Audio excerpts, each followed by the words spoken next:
श्री दत्तात्रेय नागा आश्रम गोलेवाला मोरिया में। और ये 14 दिसंबर की जो तारीख आ रही है, इसको दत्तात्रेय जयंती है। और इस दत्तात्रेय जयंती को लेकर के हम चर्चा करेंगे यहाँ के महंत सागरपुरी जी महाराज के साथ में।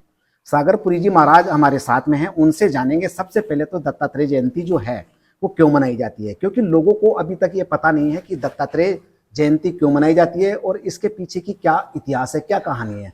सबसे पहले तो महाराज जी आपका हमारे चैनल में स्वागत है। धन्यवाद। अब हम जानना चाह रहे हैं कि आप 14 दिसंबर को एक कार्यक्रम यहाँ पे आयोजित करने जा रहे हो, तो वो कार्यक्रम कैसा क्या होगा। सबसे पहले तो आप हमारे को इस दत्तात्रेय जयंती के बारे में बताएं, जिससे हमारे जो दर्शक हैं उनको ये पता चल सके कि दत्तात्रेय जयंती क्यों मनाई जाती है और दत्तात्रेय भगवान कौन थे, क्या थे। जैसा कि आपको सभी को मालूम है कि हमारे सनातन धर्म में 24 अवतार माने गए हैं। उन 24 अवतारों में भगवान दत्तात्रेय का एक अवतार माना गया है। भगवान दत्तात्रेय अत्रि ऋषि के पुत्र थे और इनकी माता अनसुया थी, जो सतीत्व के अंदर पूरे त्रिभुवन में प्रसिद्ध रही है। मान्यता ऐसी है इतिहास की कि एक बार ब्रह्माणी को, लक्ष्मी जी को और पार्वती जी को अपने सतीत्व को लेकर के अहंकार हो गया था। उस अहंकार को दूर करने के लिए नारद जी ने उनको तीनों को माता अनसुया के विषय में बताया कि आपसे बड़ी सती मां अनसुया है। इन्होंने अपने पतियों से उनके सतीत्व की परीक्षा लेने के लिए भेजा और उनकी वो साधु वेश में गए। तीनों, ब्रह्मा, विष्णु और महेश, साधु वेश में गए और उन्होंने भिक्षा मांगी। भिक्षा मांगी तो मां अनसुया उनको भिक्षा देने के लिए आई। उन्होंने कहा हम ऐसी भिक्षा नहीं लेते, हम केवल भोजन ग्रहण करेंगे, लेकिन भोजन भी उसी के हाथ से ग्रहण करेंगे जो हमें नग्न अवस्था में स्त्री भोजन कराती हो। मां अनसुया ने थोड़ी देर के लिए सोचा और अपनी दृष्टि से देखा तो उनको ज्ञात हो गया कि ये साक्षात आदि देव हैं। उन्होंने एक संकल्प किया कि अगर मैंने अपने पतिव्रता धर्म का पालन किया है, मन से, वचन से, कर्म से, तो ये 6 महीने के शिशु हो जाए। और छींटा उन्होंने अपने पात्र से, जल पात्र से छींटा मारा, वो तीनों बालक रूप में हो गए। लंबी ये कथा है। कुल मिलाकर के उस बात से भगवान प्रसन्न हुए तीनों, और उन्होंने उनको संयुक्त रूप से तीनों एक साथ उनके यहां जन्म लेंगे, ऐसा वरदान उन्होंने दिया। तो कहने का तात्पर्य यह है कि दत्तात्रेय भगवान में तीनों का अंश है, ब्रह्मा का, विष्णु का और महेश का। उनकी जयंती हम लोग यहां मनाते हैं।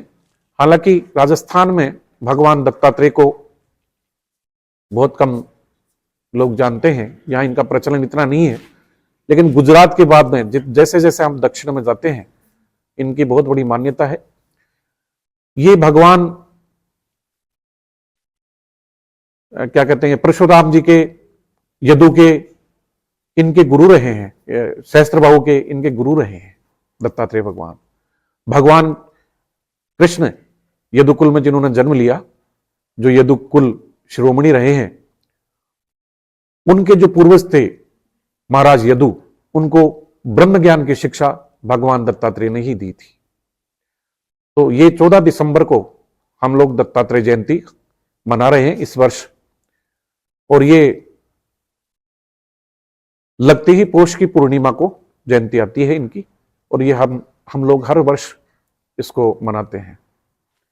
तो महाराज जी, ये जो दत्तात्रेय जयंती आप मनाने जा रहे हैं 14 दिसंबर को, तो इसमें क्या क्या कार्यक्रम और क्या क्या कार्यक्रम की जो रूपरेखा वगैरह रहेगी आपकी?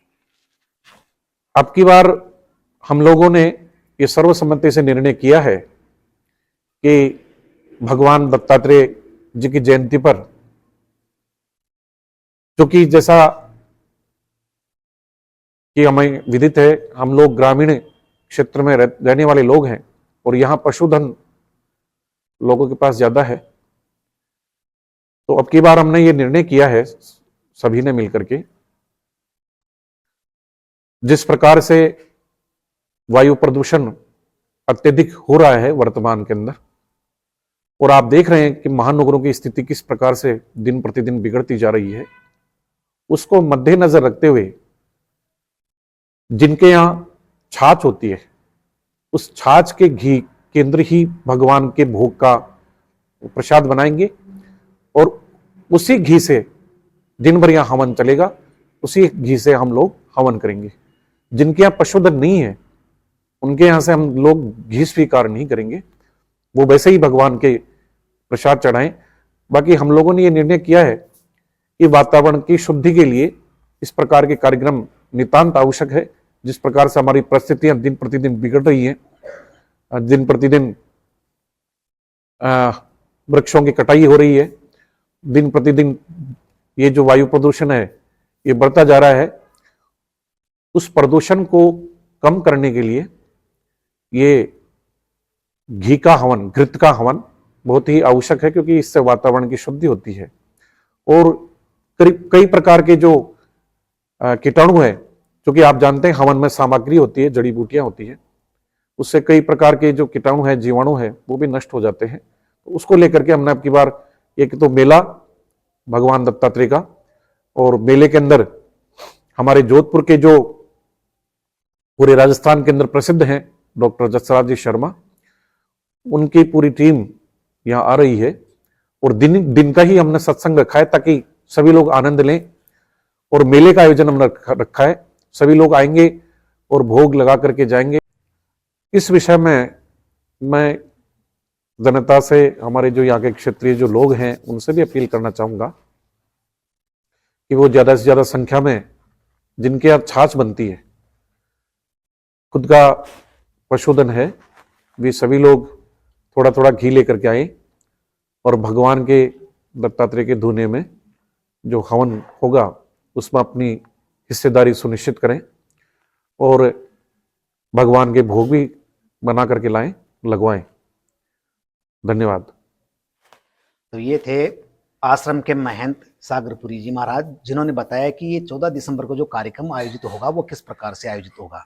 और इन्होंने एक बहुत ही अच्छी बात बताई, आज के समय में जब बड़े बड़े जो महानगर हैं उनमें भी वातावरण जो है बिल्कुल प्रदूषित है, तो उसको लेकर के इन्होंने छाछ में जो घी लगता है, बनता है, उससे यहाँ पे प्रसाद और भोग लगाने की बात कही है।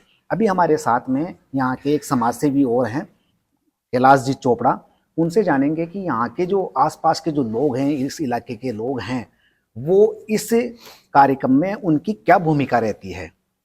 कैलाश जी आप बताइए कि क्या भूमिका रहती है लोगों की यहाँ की। यहाँ सबसे पहले तो हमारे गांव का ये अवभाग्य है कि महाराज श्री का आशीर्वाद हमें मिल रहा है, और जो भी प्रोग्राम महाराज श्री करवाते हैं यहाँ गांव वाले सभी अपना अपना सहयोग, जैसा भी सहयोग बन पाता है सहयोग करते हैं, और महाराज श्री के आदेश से सभी कार्यक्रमों को सफल बनाने का प्रयास करते हैं। तो कैलाश जी, एक यहाँ पे जो ये मेले का जो आयोजन होता है उसमें करीबन कितनी क्या भीड़ हो जाती होगी? मेले के आयोजन में 4-5 हजार लोगों की भीड़ होती है, और जैसे जैसे महाराज जी का आदेश होता है हर बार हम कुछ नवाचार करने की कोशिश करते हैं, और सभी ग्रामवासियों का इसमें सहयोग रहता है। तो बिल्कुल ये देखिए, जो 14 दिसंबर का जो दत्तात्रेय जयंती है उसको लेकर के हमारी महाराज जी से भी बात हुई है, और ये समाज सेवी हैं इनसे भी बात हुई है। तो निश्चित रूप से ये जो कार्यक्रम होने जा रहा है बहुत ही भव्य होने जा रहा है। और ये यहाँ पे जब मेला लगता है तो एक तरह से पूरा जो गांव है, पूरे आसपास के करीबन 5 किलोमीटर के जो लोग हैं वो यहाँ पर आते हैं और भगवान में आस्था तो दिखाते हैं। इसके अलावा यहाँ का जो एक जो समानता और समरसता का जो माहौल देखने को बनता है वो, तो इस प्रकार का ये कार्यक्रम का आयोजन होने जा रहा है। आपको वीडियो कैसी लगी? वीडियो यदि अच्छी लगी हो तो वीडियो को लाइक और शेयर करना ना भूलें, साथ ही चैनल को भी सब्सक्राइब करें। और यदि आपको समय मिलता है तो आप भी इस 14 दिसंबर वाले कार्यक्रम में यहाँ पे शामिल हों।